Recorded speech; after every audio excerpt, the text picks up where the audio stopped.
Welcome into the Hot Read Podcast, Black Friday edition. I'm your host, Easton Freeze, director of published content here at BroadwaySportsMedia.com. We're also brought to you by the 440 Podcast Network. You can follow me on social media at Easton Freeze. Kind of a weird setup here. We'll explain that in a second. I'm joined as always by producer JT, who you can follow on social media at JT_Runke. Neither of us with our traditional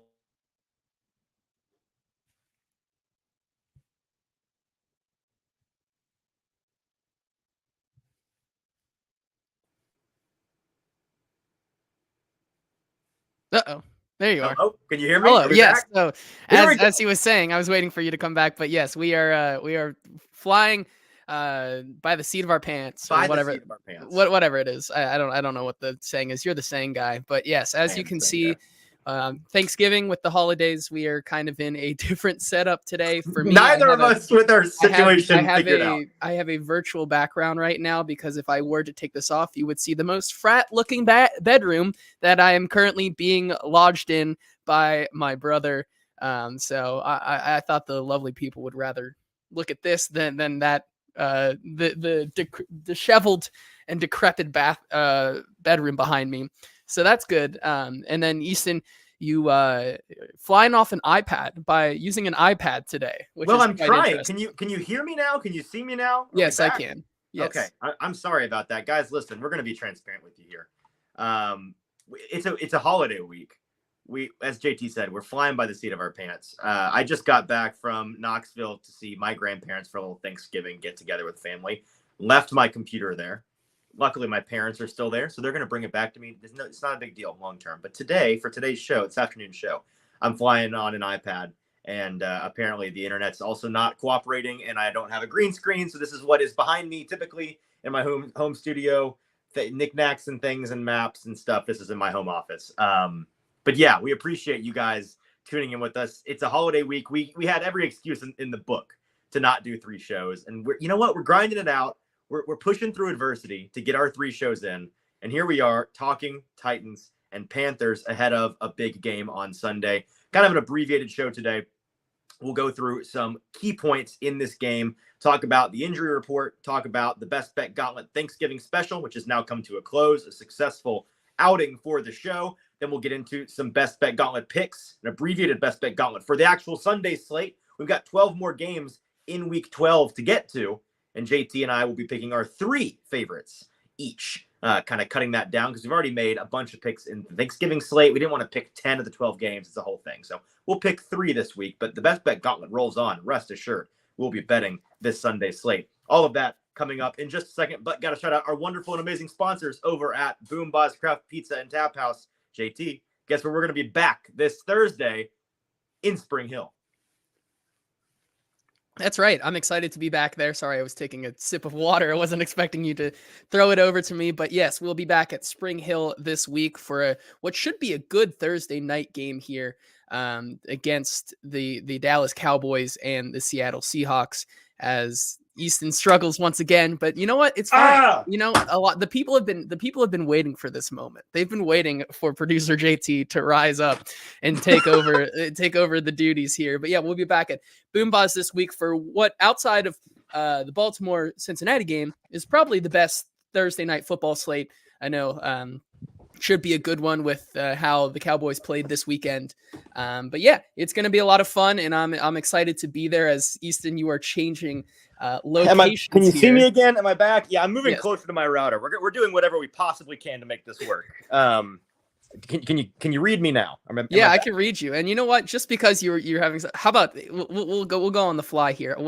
Let's get into this Panthers Titans game here because obviously this is one that is pretty interesting. Obviously, the Titans, for what seems like the first time in 40 days and 40 nights, finally gets a home game again. It's one of the 7 home games that they will have throughout the rest of the season. So when you think about it, it is favoring them down the stretch here, I believe. As we've noted, Titans awful on the road this season, but at home they've looked like an entirely different team, and that could be the same here this week. Let's get into some of the stats and notes before we talk about key matchups in this game. And talking about the Titans, just how night and day they've been, let's talk about the scoring for them. Obviously, this Titans team has been more efficient and able to score more points at home this season. The Titans have now gone 29 straight games without scoring 30 or more points. It's the longest active streak in the NFL, and it's the longest streak in franchise history for this Tennessee team. It's going to be a big narrative this weekend after putting up two performances where, outside of some trick plays late in the game against the Jaguars last week, they really have not put together a good drive that has resulted in a touchdown in over 2 weeks now. And now they come home and play a Carolina team that is severely banged up. Your thoughts on the Titans being able to get the ball rolling this week? Yeah, so you can hear me now. We're good. I don't want to go. Okay, great. Sorry about that, guys. I'm doing the best I can here. I'm a professional. We're making it work however we can. This is a fascinating game for me because of, on the top, what you said, right? The fact that the Titans have been so night and day at home and away this year. Does that weird voodoo show up here again? I mean, like you look at their home games this year, of which I have to remind folks, they've only had 3. They played 10 games. They played at home 3 times. It's going to be a lot of football from the Titans in Nissan Stadium for the remainder of the season. That's the good news. If, and only if, this home game advantage, home game superpower situation is a thing for them. I don't really know what it means, to be honest with you. And I've been wrestling with this all year as we get more and more data points pointing towards this idea that away, this Titans team is soft. They're weak. They're going to make mistakes and kill themselves and shoot themselves in the foot. At home, things work, things click. They feed off of the energy of the crowd.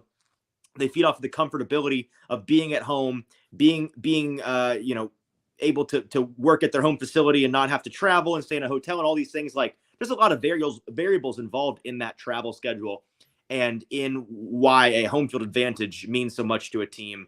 And this Titans team is, I would argue, the biggest home and away, the most Jekyll and Hyde team home and away this year. I think that's going to continue. I think playing a team like Carolina absolutely is going to aid in that continuing, because this is definitely the easiest game, not just left on their schedule, but I think on their schedule, period, this year. So if there was ever a get-right game for Tennessee, this is it, right? Like, this is where they should have a game where they can allow Will Levis to operate in the pocket. And that's kind of where I want to take the conversation, JT. As I'm thinking back to the Titans games this season at home, trying to figure out specifically what went well for them, how they were able to find success. The most recent example, Will Levis's debut against Atlanta in the Oilers game, the number one thing that worked well for him in that game and allowed him, I think, to have the phenomenal debut that he did. And then in the next 2 games on the road on Thursday night in Pittsburgh, and then or next 3 games actually on the road in Florida against Tampa and then Jacksonville, those 3 games, the difference between those 3 road losses and the home win is how much time and space he had to operate in the pocket. Think back to that Atlanta game. That Atlanta defense, albeit a fine one, a pretty league average one, their weakness is they don't get any pressure on the quarterback. Their front is bad. And I forget who did they lost a player in that game. They lost Grady Jarrett, who went out of that game in the early first quarter with an Achilles injury, I believe, either ACL or Achilles, one of the 2. Right. So that's the kind of thing where that was a perfect storm in that game for Will Levis and this bad Titans offensive line to put some things together and allow him to take shots down the field, of which he took and completed many. We saw last week that downfield ability and proclivity and desire from the coaching staff, the guys calling the plays, it still exists. They're just struggling to get it. We saw him on play action on the first play of one of those drives in the second half last week when they're trying to get back in the game. Play action, deep shot to NWI, just out of reach, but a better receiver makes that catch, right? The first touchdown of the game, deep ball to DeAndre Hopkins. I think also a play action look. So those are the things that if you can give the quarterback time, if you can give the receivers time to get downfield, let a play develop, create some separation, get to more than just your first read as a quarterback, you're going to get those looks. And against this Panthers team that has some guys up front and Brian Burns and company who are, I think, on the whole, probably a better group than Atlanta, but it's kind of picking nits. This is a good situation for this Tennessee Titans passing offense, quarterback, offensive line. Like, that's the way that they're going to have to succeed on offense. And I kind of expect them to, JT. Is that wishful thinking?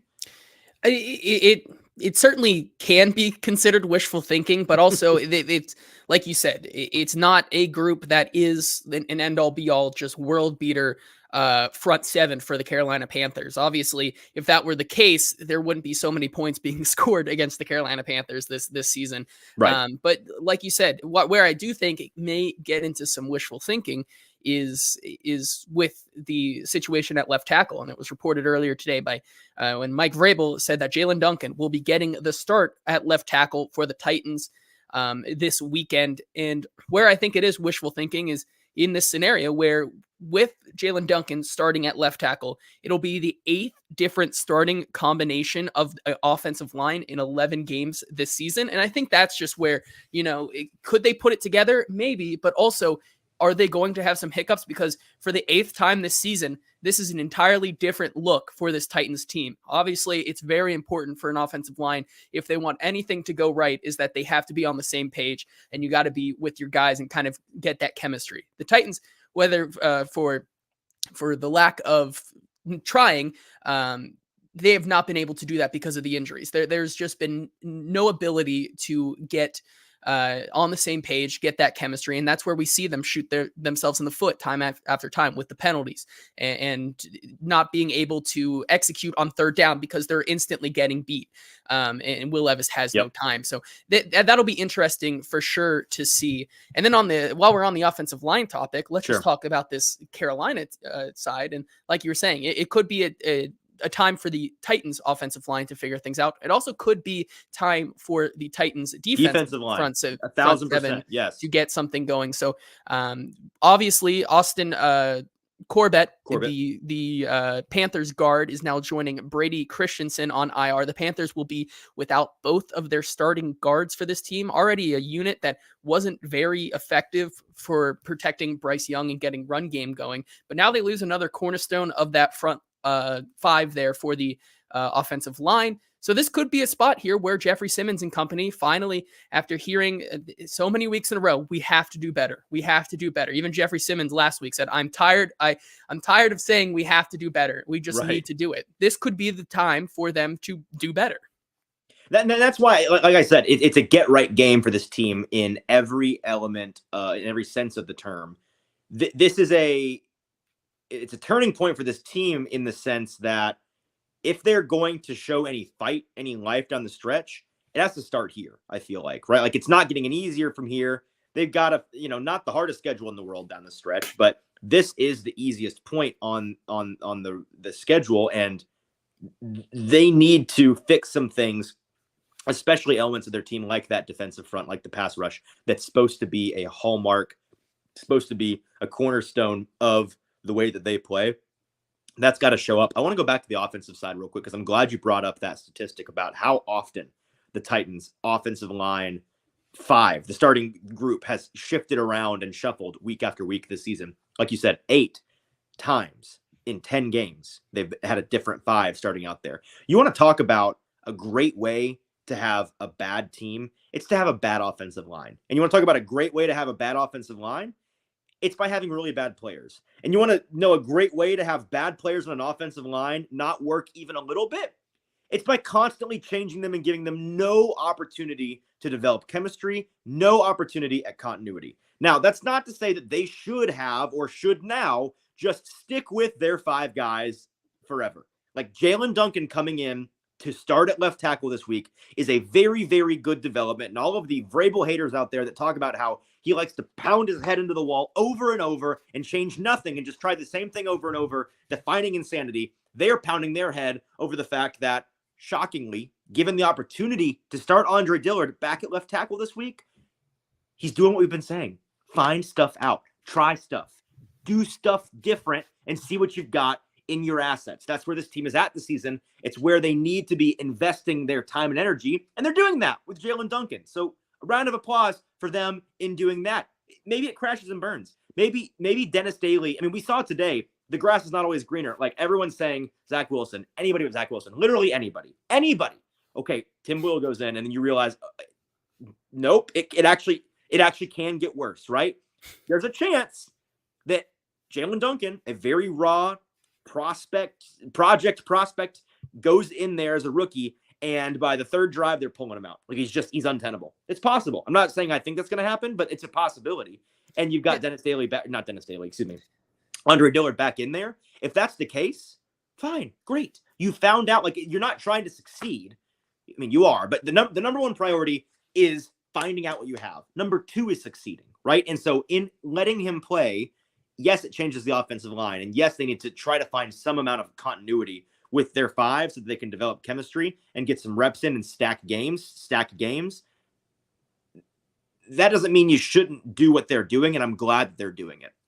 Yeah, I agree with you. And Michael Martz in the YouTube chat chimes in with a question saying, if the Titans win in dominating fashion, what is the narrative that comes out of this game that will shape the rest of the season? I know exactly what it is. A very interesting question. No, it's a great question. I mean, if they win in dominating fashion, it's going to be, from some Titans fans who are like bitter clingers at this point, Titans going to make a run. And yes, it's possible they could win out and be 10-7 and get in the playoffs. But like, I don't think anybody's expecting that. Let's cross that bridge if and when we get there, right? Okay, let's pump the brakes. What the narrative should be, and what I think I'm going to be pushing, barring some strange circumstance under which they win, it's going to be, hey, Will Levis, liking the growth that we're seeing. Hey, this Titans team showed some really nice things at home. And the overarching thought is going to be, this is the kind of progress you need to see down the stretch for a team that is gearing up for a run in 2024 and 2025. If you've got your franchise quarterback in Will Levis, if you know what you have in your young assets, and you have a gajillion dollars to spend in free agency and a high draft pick, which the Titans are likely to have, it's a recipe for building momentum to end this season, finishing with a meh record, but learning to win. Winning's a skill. You got to figure out how to win. Some of these young players on this team have not done a lot of winning since they've been here. It's time to learn how to win, time to learn how to close, and time to build some momentum going into a big year. That's what the narrative's going to be. And it's going to be like we've had really after the discussion we've had after every single Titans win this year so far, JT. It's going to be great. They looked awesome. Can they do it again, like in a row? Because they've not, right? They've not done it. Can they do it again? Who do they play the following week? It's also a home game, I believe.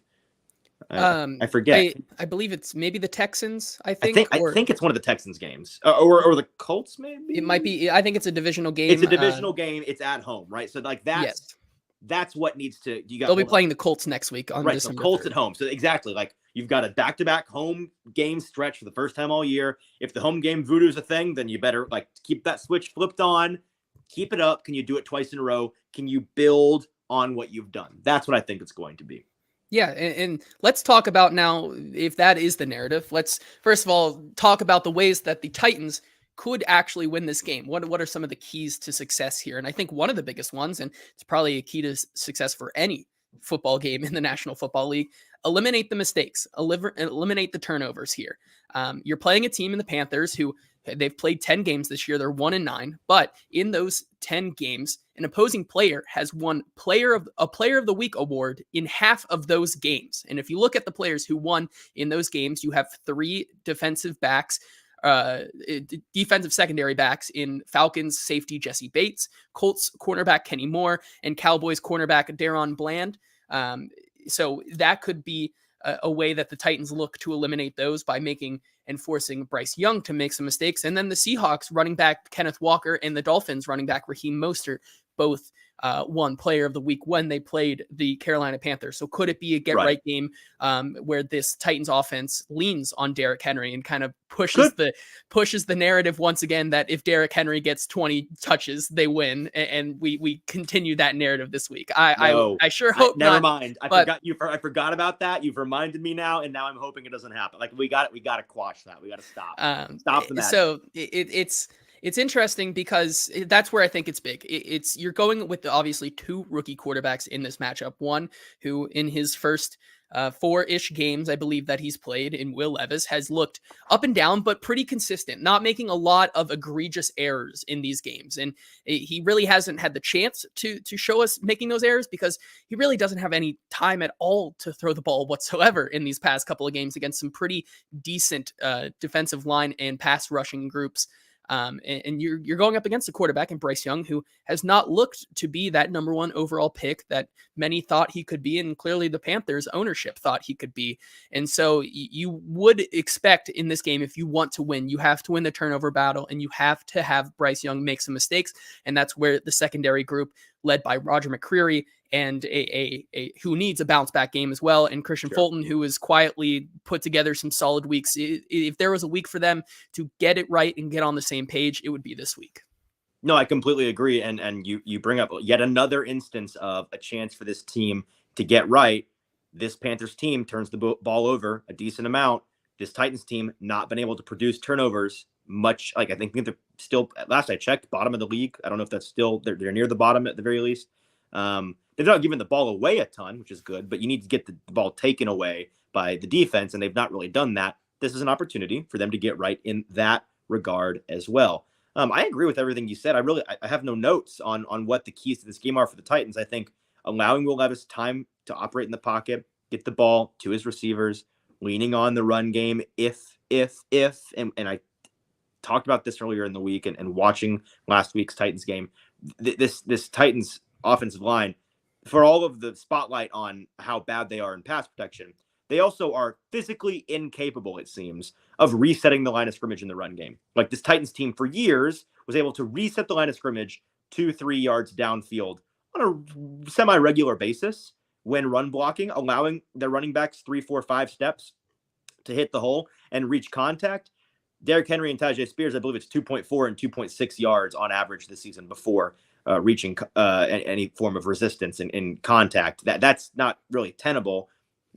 If this Titans team is going to run the ball this week, they need to figure out how to reset that line of scrimmage. And I simply don't know if I have any faith in them to do that.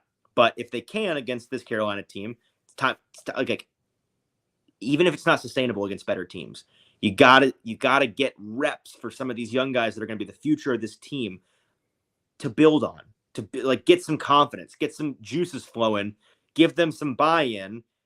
Stop the bleeding is really the theme here. And so I think that's ultimately what's going to be. JT, any more thoughts on this game before we talk about the injury report? Yeah, I have one more thought here, and Okay. I think it's important to know that where this Carolina Panthers team has shined is early in games. And one of the keys here is to not let Bryce Young and this Panthers team get out to a hot start. In their 10 games this season, the Panthers are 8-2 against the first quarter spread this season, meaning that they're keeping up with these teams. They're playing good defense, not allowing their opponents to score a lot, and then also on the same page, their offense is doing enough to keep them in games. So if you are the Titans this weekend, you have to get Will Levis going, and you have to be able to kind of win the battle, this entire marathon of a game this week, the war of attrition this week. That was the word I was looking for. If you want to win, you have to make sure that you stay pace with the Panthers to begin this game, because they're a team that starts the game red hot and then kind of falters out towards the end. The Panthers have only scored more than 20 points this season 3 times out of their 10 games. So it's not a lot to say that, like the Titans defense, even if they do not have a get right game, if the Titans can merely just score at least 21 points, there is a more than likely chance that they win this game. I agree. I completely agree. Look, I'm proud of you, man. Look, I'm out here just making stuff up, flying by the seat of my pants, no setup, poor prep. You're carrying the show with substantive thoughts. Good stuff. Look, like this is what good teamwork is right here. When one guy stumbles, you pick him up. Appreciate JT carrying the conversation there as I struggled a little bit. Let's get into the injury report, JT. A lengthy one in terms of names this week, but the Titans relatively healthy. Yeah, Titans are healthy. We can talk about a few of them that are already ruled out. Chris Hubbard will not play this week. He will be out with that bicep injury. It sounds like he's done for the year, I believe. Yes, but yes, we'll find that I out, saw that as well. On.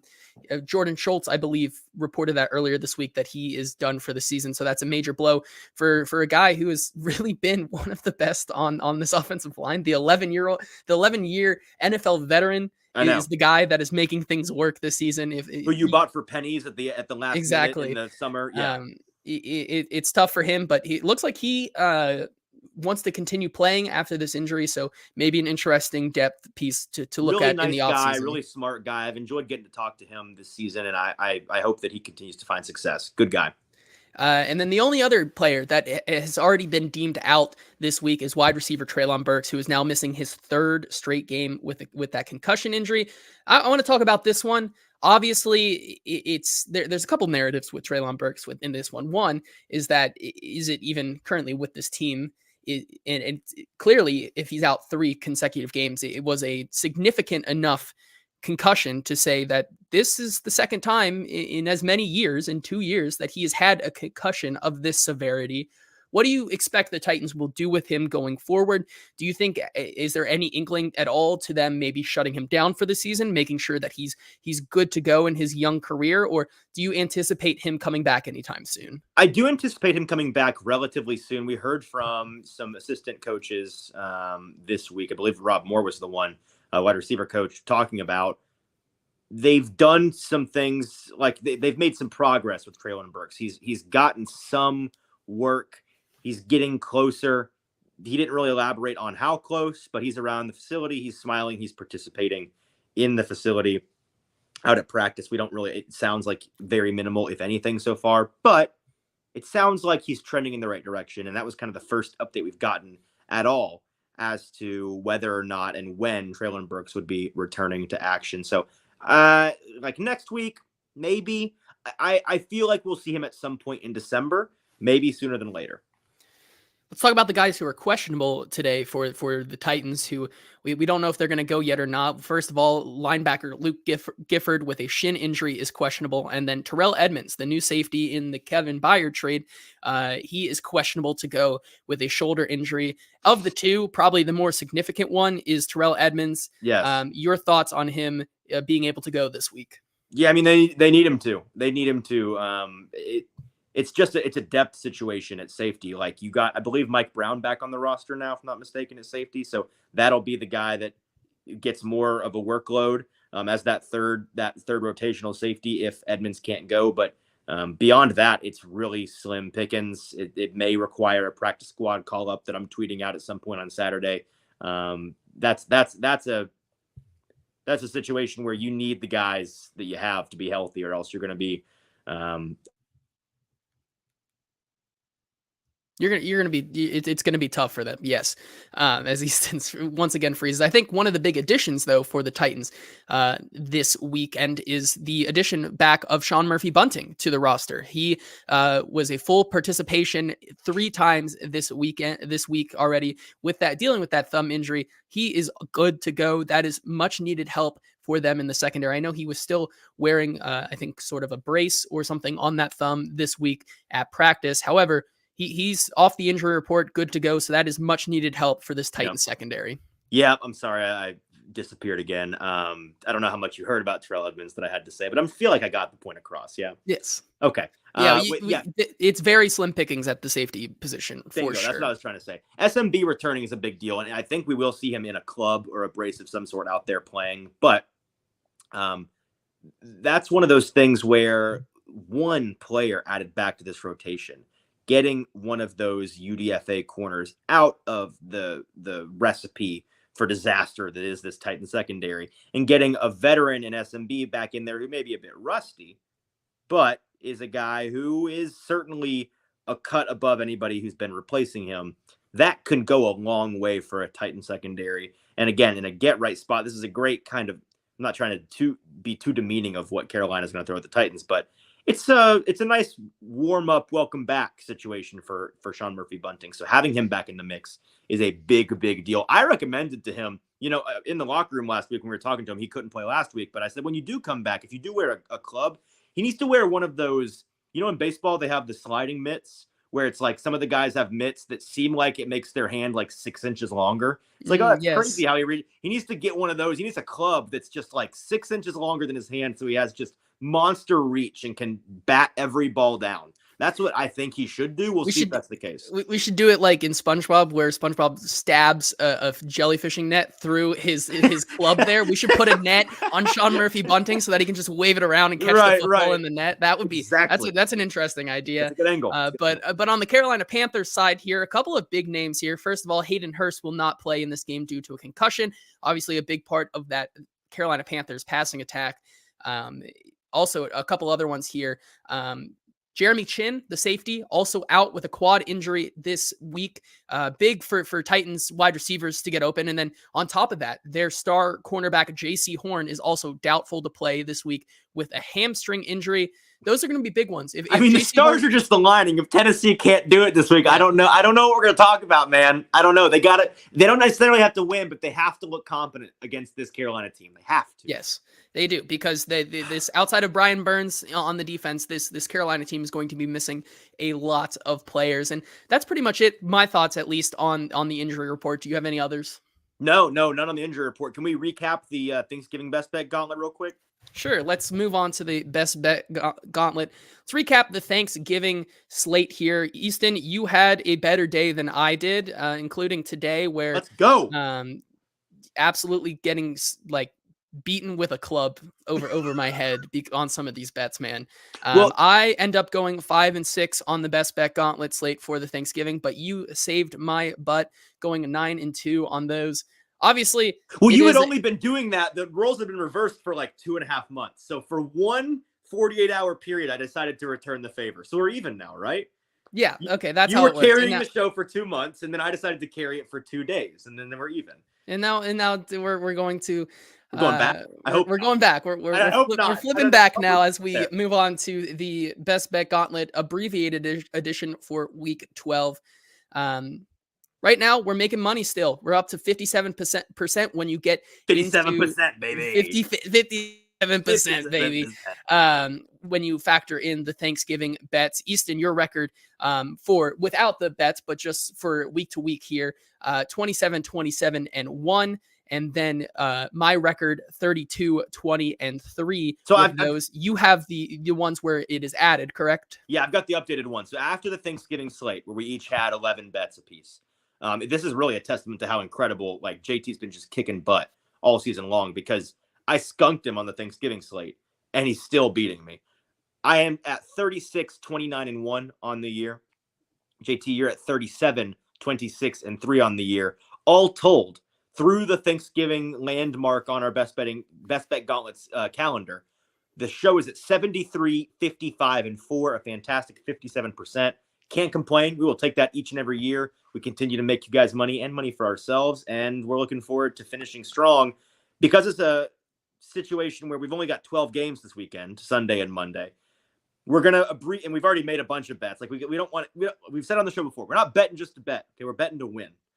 We're gonna do an abbreviated best bet gauntlet, like you mentioned. So we're gonna do 3 of our favorite picks sides for this 12-game Sunday and Monday slate. We're going to cut off 2 of those games, but JT, you and I are going to be betting for week 12 nonetheless. Are we ready to get into that? Do we have any more news? No, we can get right into it here. All right. So for our abbreviated 6-pack here that we have, that's right. Our 6-pack, our 6 picks here. I have the first pick this week on the best bet gauntlet for the Sunday edition. And with my first pick, I'm taking the Houston Texans and CJ Stroud as an underdog. I think they're plus 1.5 at home. This is the spot to take the Texans, right? This team, I think, is still being. I see this game basically as a pick 'em, and in this game, I'm taking the Texans every single time. CJ Stroud this season has not been good as a favorite whatsoever. I believe he's 0-4 against the spread this season. But when he is a favorite. Or sorry, when he's an underdog, he's been absolutely exceptional this season, going 5-1 in those spots this season. He's a dog once again, and he's at home. This Texans team plays a lot better at home than they do on the road. In the divisional game, where I think this Texans team has a lot of better positions than the Jaguars do right now. I think they have the better quarterback. I think they have the better defense, and I think they have the better offensive line right now. And with that right now, this is kind of the same argument I had for that Kansas City Eagles team. I think up and down the board right there. I thought the Chiefs were going to outplay them. They did, and it still doesn't cash. I'm going to go back to that handicap and say the better team will win this week, and I think that's the Houston Texans at home, so give me them as a home underdog of 1.5. Betting the process, not the results. I like that. If you hadn't taken it, I would have, so I'll be betting that as well. For my first pick of the Week 12 Best Bet Gauntlet, I'm going once again, back to the well. We bet the Tennessee game each and every week on this show. This is no exception. I'm taking Tennessee minus 3.5. I'm going to eat that hook, and here's why. It's what we talked about in the preview. This Titans team is different at home. And if that changes, we're going to find out this week, and I might be stepping into it with this pick. But I think that they are simply a better team than this Panthers. group. I think that they are in a more desperate situation than the Panthers are to get a win, to stop the bleeding, to stop the tumbling down the hill of these 3 losses in a row that they have suffered. And for that reason, I think that they're going to win this game pretty handily. Could be wrong, but this season, again, at home, the Titans are averaging almost 30 points per game. I think that they score quite a few points against this Panthers defense. Give me Tennessee minus 3.5. Yeah, I like that pick here. And with my second pick this week, I'm taking the known fantasy football terrorist, Arthur Smith. I'm taking him and his Falcons this week. FBI top 10 most wanted, Arthur I believe they're Smith. +1 right now. Listen, this is the sharp side this week, and I think I agree with them. They're going in facing a Saints team at home. Both of them off of the bye this week. Or no, I believe the Saints are off the bye, but the Falcons are not. Correct. Dennis Allen, for their coach, is still just not a very good coach against the spread.